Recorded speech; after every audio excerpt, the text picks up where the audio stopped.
está crescendo, Deus está abençoando, porque é Ele, filho.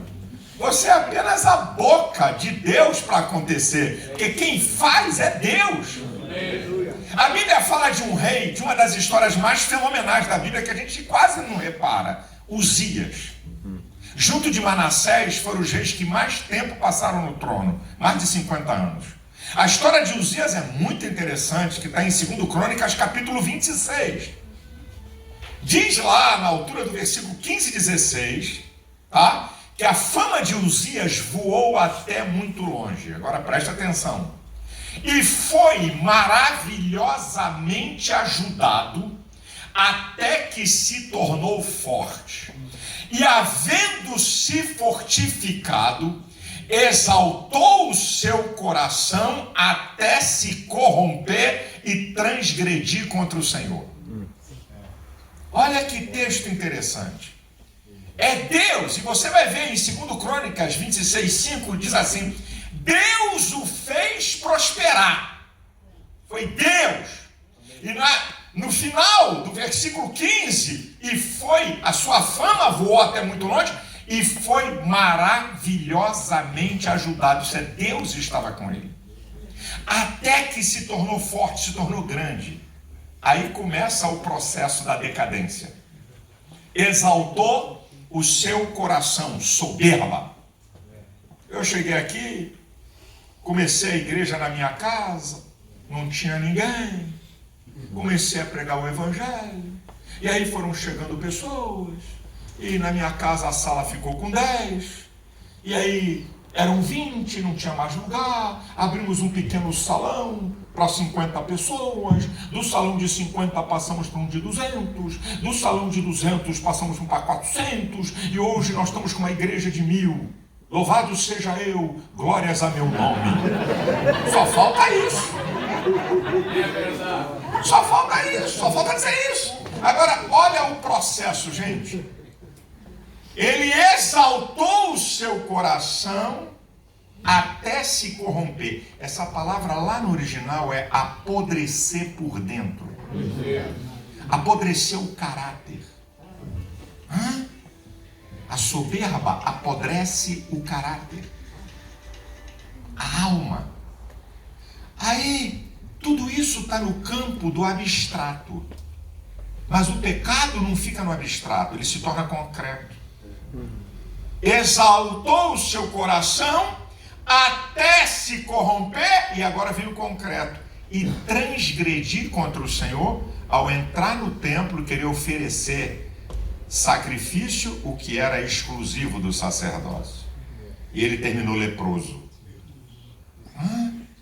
O profeta aqui no vale, ele está profetizando aquilo que Deus mandou, e ele está dizendo: é o Senhor, eu farei, eu porei, é Deus, a Deus a glória. Se a coisa está boa no teu ministério, a glória de Deus. Se a coisa está ruim, é porque você é ruim. Se a coisa está difícil, o problema é seu. Se a coisa é boa, é Deus. Meu sogro, que foi um pastor, um grande pastor, ele dizia assim para mim: apesar de sermos nós, Deus está nos abençoando. Apesar de sermos nós, com nossos defeitos, com nossas limitações, com tudo isso. Então, meu filho, não se engrandeça não. Se a coisa está acontecendo através da sua boca profética no lugar que Deus te colocou, tribute a Deus. Tribute a Deus. 2 Coríntios capítulo 10, versículo 17 e 18. Aquele que se gloriar, glorie-se no Senhor, porque não é aprovado aquele que a si mesmo se louva, mas sim aquele a quem Deus louva. Deixa Deus te engrandecer. Deixa Deus te honrar. Essa que é a grande verdade. O povo precisa saber que quem está fazendo é Deus. O povo precisa saber o que está acontecendo aqui nessa igreja, o que está acontecendo aqui no meu ministério. A sua família precisa saber. É Deus, é o Senhor, é o que diz o texto. É o que diz o texto. E sabereis que eu sou o Senhor.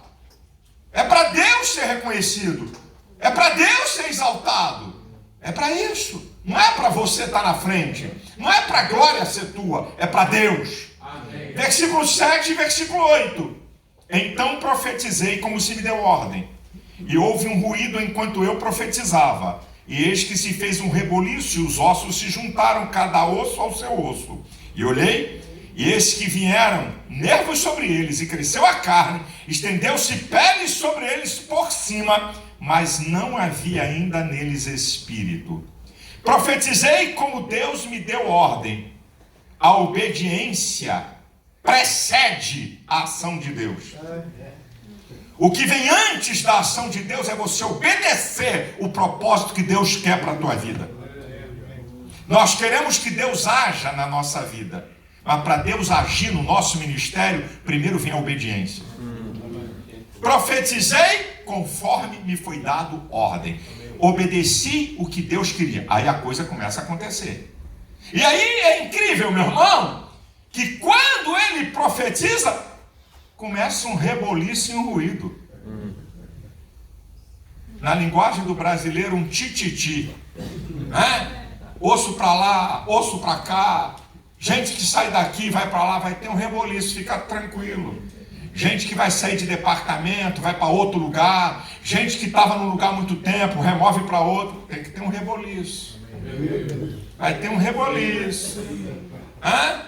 E aí a coisa é interessante, que diz o texto, cada osso ao seu osso.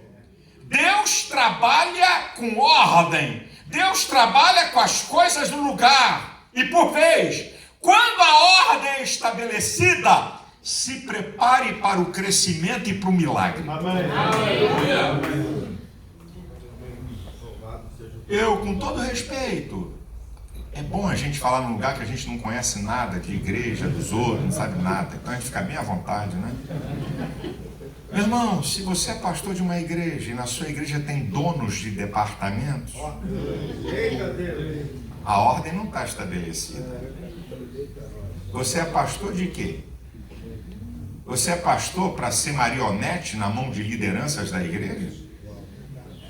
Você é pastor para gente que toma conta de setores da igreja mandar em você? A coisa está errada. A coisa tem que estar no seu lugar. Você é a maior autoridade da igreja. É você que dá rumo. É você que dá norte. A gente quer que a coisa cresça. E como cresça se está tudo dividido, cada um é dono de um pedaço da sua igreja? Para você pensar, amado. Quando cada osso vai ao seu osso, vem nervo, vem carne, vem pele, a coisa começa a acontecer. Quando a ordem é estabelecida, você pode ter o crescimento e o milagre. A Bíblia diz que Deus não é Deus de confusão. A Bíblia diz que faça-se tudo com ordem e decência. Até um rei, para morrer, teve que botar a casa dele em ordem. Como é que tu quer que a igreja de Cristo seja uma bagunça? Ezequias, mandou Isaías falar com ele lá, põe a tua casa em ordem que tu vai morrer. Até para morrer o camarada teve que botar a casa dele em ordem. Imagina a igreja de Jesus então. Se a casa de um rei tinha que estar em ordem para ele morrer, imagina a igreja do Deus vivo, gente. Põe aí em ordem. Põe aí em ordem. A Bíblia diz em Jeremias 48:10, maldito aquele que faz a obra do Senhor fraudulentamente, relaxadamente, de qualquer jeito. É maldito. Olha o que está dizendo o texto. Agora, o que você precisa aprender é como Deus trabalha. Quando você olha para a criação, e quando você vê aqui esse texto, você vai ver como Deus trabalha. Deus trabalha primeiro de maneira planejada. Deus trabalha com planejamento. Deus trabalha com prioridade. Quando Deus disse, haja luz, Deus não podia criar planta antes de criar luz. Porque as plantas precisam da fotossíntese, da luz, da energia do sol, para poder, sua própria sobrevivência. Então, Deus, ele trabalha com planejamento. Deus trabalha com prioridade, o que é mais importante e menos importante. Deus trabalha por etapas. Deus podia fazer tudo de uma só vez. Olha a criação. Como cada coisa acontece no tempo certo. Deus trabalha por etapas. Deus trabalha com tempo, 6 dias. E você quer o quê? O Deus que podia dizer, haja tudo feito, não fez isso. Trabalhou com etapas. Trabalhou com tempo. E você quer, de um dia para o outro, ter uma igreja grande. Ter um ministério consolidado e forte. Olha, isso é o modus operandi de Deus. Deus trabalha com ordem crescente. Ele foi criando as coisas e o melhor ele deixou para o final. E viu Deus que era bom, e viu Deus que era bom, e viu Deus que era bom, e viu Deus que era bom. Quando ele fez o homem, viu Deus que era muito bom. Olha a ordem que Deus trabalha. E Deus trabalha com completude. Deus trabalha com coisas completas. Você deixa tudo pela metade no seu ministério, na sua igreja? Filipenses 1,6 diz, aquele que começou em vós a boa obra, aperfeiçoará até o dia de Cristo. Complete. Você fala para a igreja que está fazendo uma campanha por um objetivo, vai em frente. Para que você tenha credibilidade para projetos futuros e o povo acreditar na visão que Deus te deu. Aqui, olha, ele está fazendo as coisas, né? Agora, olha que coisa linda o versículo 9. Eu já estou terminando, porque eu não vou estourar aqui o tempo que me disseram. E ele me disse, profetiza ao Espírito, profetiza ao Filho do Homem, diz ao Espírito, assim diz o Senhor Jeová, vem dos 4 ventos, ó Espírito, e assopra sobre estes mortos para que vivam. Tem gente que só quer profetizar para vivo e não para morto. Só quer profetizar para vivo na igreja dos outros. Ele não quer profetizar para morto, só para quem está vivo. Ele não quer ver a construção de ossos sequíssimos, depois juntar osso, depois vir carne, depois vir nervo, depois vir pele. Não, ele já quer chegar com todo mundo pronto. Não acontece isso aqui, não é lá no Brasil, que não tem esse negócio. Gente que quer deitar na cama que outros construíram e fizeram. Só quer profetizar para vivo, meu filho? Ele vai te colocar no vale de ossos sequíssimos. Pode começar. É você e Jeová. Isso aqui é sério. Versículo 10. E profetizei como ele me deu ordem. Então o Espírito entrou neles e viveram. E se puseram em pé um exército grande em extremo. Agora preste atenção que eu vou dizer para você. A gente quer comandar um exército grande antes de passar pelo vale de ossos secos. Tem gente que quer comandar, me entrega aí uma igreja pronta, bonita, com tudo, aleluia! É mesmo, é? Antes de você comandar um grande exército, primeiro passe pelo vale.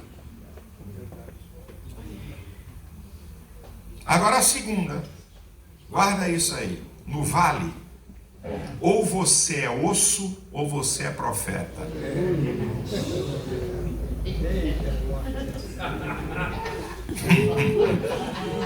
Só pergunta sem ofender e sem dar resposta, mas para quem está do seu lado, você é osso ou você é profeta? Pergunta aí. Você é osso ou profeta?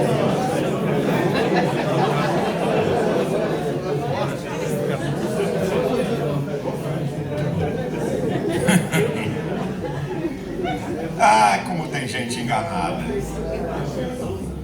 Como tem gente enganada no Evangelho. O que você é? Ou você é osso, ou você é profeta, meu filho. Você diz que Deus te mandou? Você diz que Deus te enviou? Você diz que Deus te chamou para ser pastor? E anda choramingando pelos cantos? E anda reclamando da vida? Você tem algum problema aí. E eu te garanto que não é Deus o problema. Deus não chamou você?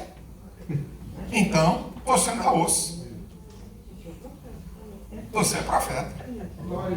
Então trate de profetizar no vale. E pare de dar uma de morto. Irmão, eu estou falando aqui o óbvio, eu não precisava nem pregar, está no texto. Está aqui para qualquer um ver. Não está, não. Aprenda, amados. Você não está no vale para ser igual àqueles ossos. Você está no vale para fazer aqueles ossos serem iguais a você.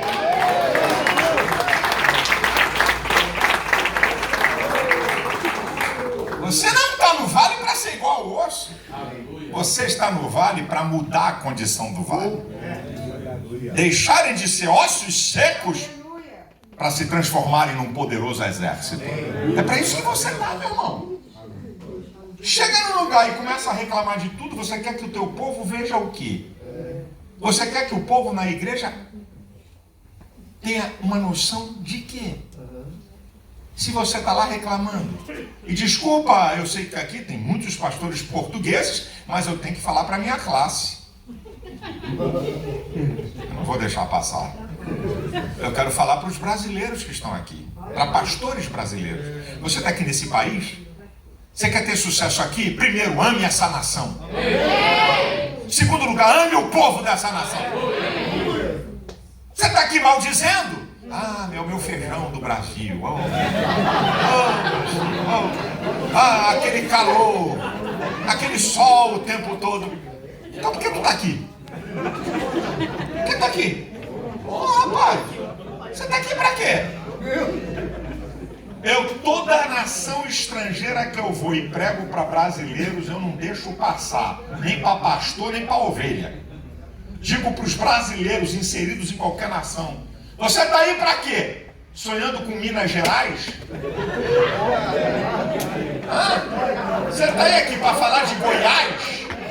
Você está aqui, eu estou mandando dinheiro lá para o Brasil. Viva aqui como se você nunca fosse voltar para lá, mesmo tendo que voltar amanhã.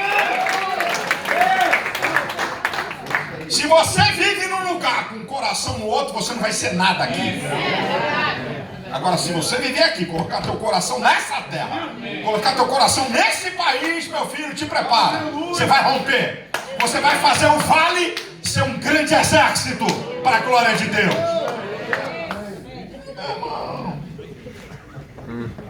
E deixa eu te dizer uma coisa, Deus vai usar você para uma coisa grande. Amém. E quando eu digo coisa grande, a gente tem uma ideia quantitativa. Porque a ideia humana, coisa grande é coisa de muito número. Mas muitas vezes não. Essa coisa grande não é o número da igreja ou de membros da igreja, mas o que você vai realizar, o que você vai deixar de legado. É isso que você tem que entender. Agora, o último versículo que eu vou ler aqui e vou encerrar é o versículo 19 desse capítulo 37. Tu lhes dirá assim, diz o Senhor Jeová: eis que eu tomarei a vara de José, que esteve na mão de Efraim, e as das tribos de Israel, suas companheiras, e as ajuntarei à vara de Judá, e farei delas uma só vara, e elas se farão uma só na minha mão.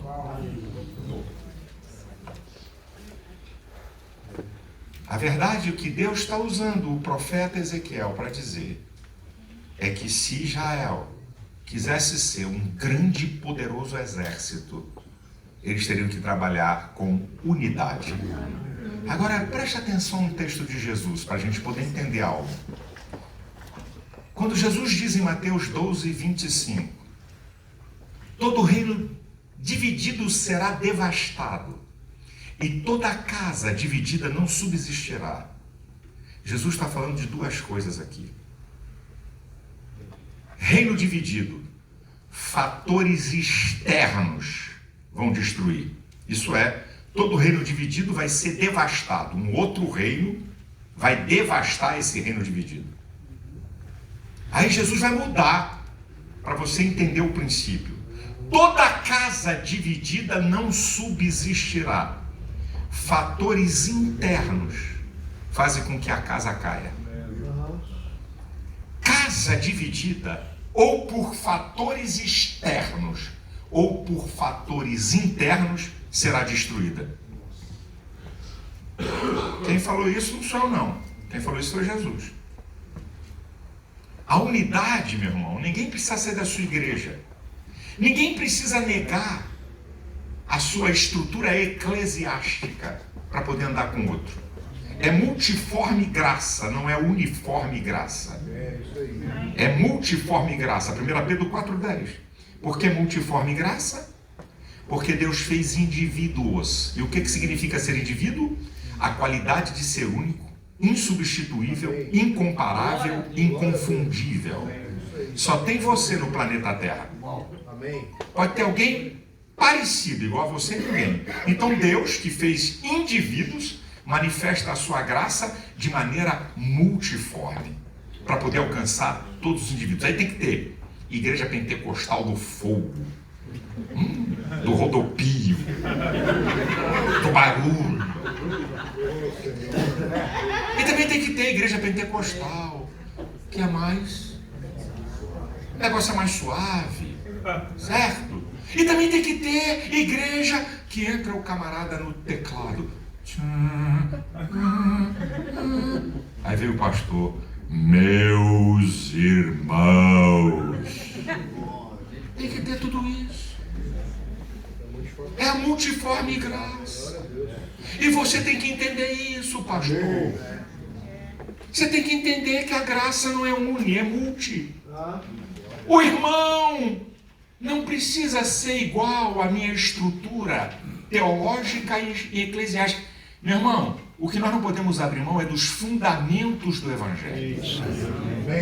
Aqui não tem negócio. Fundamentos do Evangelho, inegociáveis. Não negociamos que Jesus é o único Salvador. Não negociamos que a Bíblia é inerrante, palavra de Deus. Não negociamos que a igreja é a única organização neotestamentária reconhecida na Bíblia. Não negociamos um Deus trino. Não negociamos que o homem é pecador e que tem que se arrepender dos seus pecados, entregar sua vida a Cristo. Não negociamos que Jesus é o único mediador. Isso é inegociável. Agora, meu irmão, se uma igreja faz barulho, a outra não faz. Se uma igreja acredita nos dons e outra não acredita, meu irmão, não é isso que pode nos separar. Porque se isso nos separar, somos devastados pelos de fora. E somos destruídos por nós mesmos de dentro. Foi Jesus que falou isso, senhores.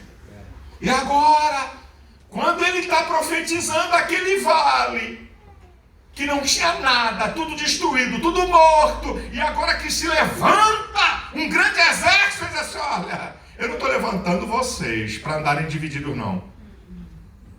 Eu estou levantando vocês para vocês serem mim. Aqui é que está o grande segredo da igreja. Tem gente que pensa, e com todo respeito, eu fico triste de ver gente falando, quando pega um microfone para falar para pastores ou igreja, e falar exatamente daquilo que não vive. Então, eu vou dizer uma coisa que eu faço e respeito as opiniões contrárias. Eu não estou falando aqui com criança, eu estou falando aqui com pastores e com homens de Deus. Eu faço isso. Na igreja que eu sou pastor, seja no Brasil, em qualquer lugar desse mundo, se um membro da minha igreja disser que quer ir para uma outra igreja, e ela for uma igreja evangélica, ele vai levar uma carta de apresentação para aquele pastor. Sabe por quê? Porque eu não sou dono de ninguém. Eu sou mordomo. Sabe o que é mordomo? Alguém que toma conta de alguma coisa que não é sua para outro. Você já reparou? Quando você dirige seu carro, seu automóvel, se bater, é seu carro. Se arranhar, é seu carro. Mas se alguém emprestar um carro para você que não é seu, você redobra a sua atenção ao dirigir. Porque você não quer arranhar o carro dos outros. Você não quer bater no carro dos outros com atenção redobrada. Isso é igreja. Nós não somos donos de igreja. Atenção redobrada. Você é mordomo. Você toma conta da igreja que é de outro. E nós falamos de unidade. Eu não estou falando de Portugal. Estou falando lá do Brasil. Eu vou falar do que eu conheço lá. Nós falamos de unidade lá no Brasil, mas na hora que o membro da igreja diz assim, pastor, eu quero sair daqui porque eu vou para outra igreja. Só falta macumba gospel. Praga, amaldiçoa. Você vai sair o quê? Você vai sair daqui? Você vai sair daqui? Você vai ver o que vai te acontecer. Vamos dar as mãos. Nós estamos juntos. Vamos deixar de hipocrisia, meu irmão. Vamos viver a prática a coisa. A gente fala de unidade, vamos viver a prática. Vamos ver a prática. Qualquer membro da igreja sabe. Eu digo na igreja, nenhum membro pode ficar olhando para mim com cara feia. Se não estiver gostando da minha pessoa como pastor, não tem problema, meu irmão, é um direito seu. Cristo nos chamou à liberdade. A pior coisa é a escravidão religiosa. É pior do que a escravidão do pecado, que usa Deus para oprimir pessoas. É a pior coisa que tem. A escravidão religiosa. Irmão, Jesus combatia quem? Religioso. A elite religiosa. Os fariseus. Jesus não suportava essa gente. E nós estamos fazendo o quê? Amaldiçoamos crente, impedimos crente, não vai não pode. Meu irmão, eu vou controlar a vida de crente porque quer ir visitar uma outra igreja. Se eu não tiver confiança do meu chamado, entrega. Se você tem medo que a ovelha da sua igreja vá na outra, entrega isso aí, meu irmão. Entrega esse negócio, rapaz. Você está enganado com o evangelho e com chamada. Quer ir para onde, meu irmão? Qual é a igreja que você quer ir? Eu vou para a igreja universal, eu vou para a igreja da graça, eu vou para outra assembleia, eu vou para Batista. Dá uma carta para ele, para apresentar ele lá. Quer dizer que ele ficou um tempo na minha igreja, dando dízimo, colaborando. Na hora que ele vai embora, eu vou amaldiçoá-lo. Na hora que ele vai embora, eu vou ignorar ele. Eu estou falando do que eu faço, meu irmão.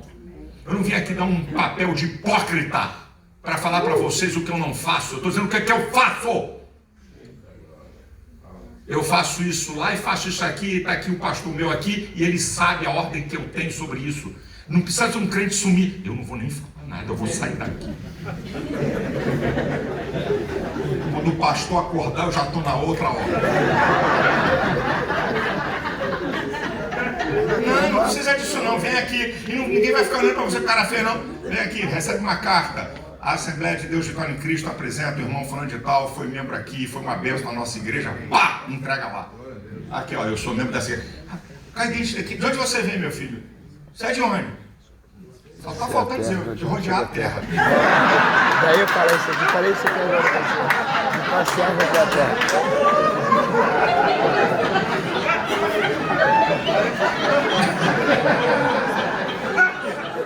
Quem não tem lugar fixo é Satanás, meu irmão. Esperando o inferno. Meus amados. Eu quero apenas fazer uma oração por você e pelo seu ministério. Pode ficar de pé.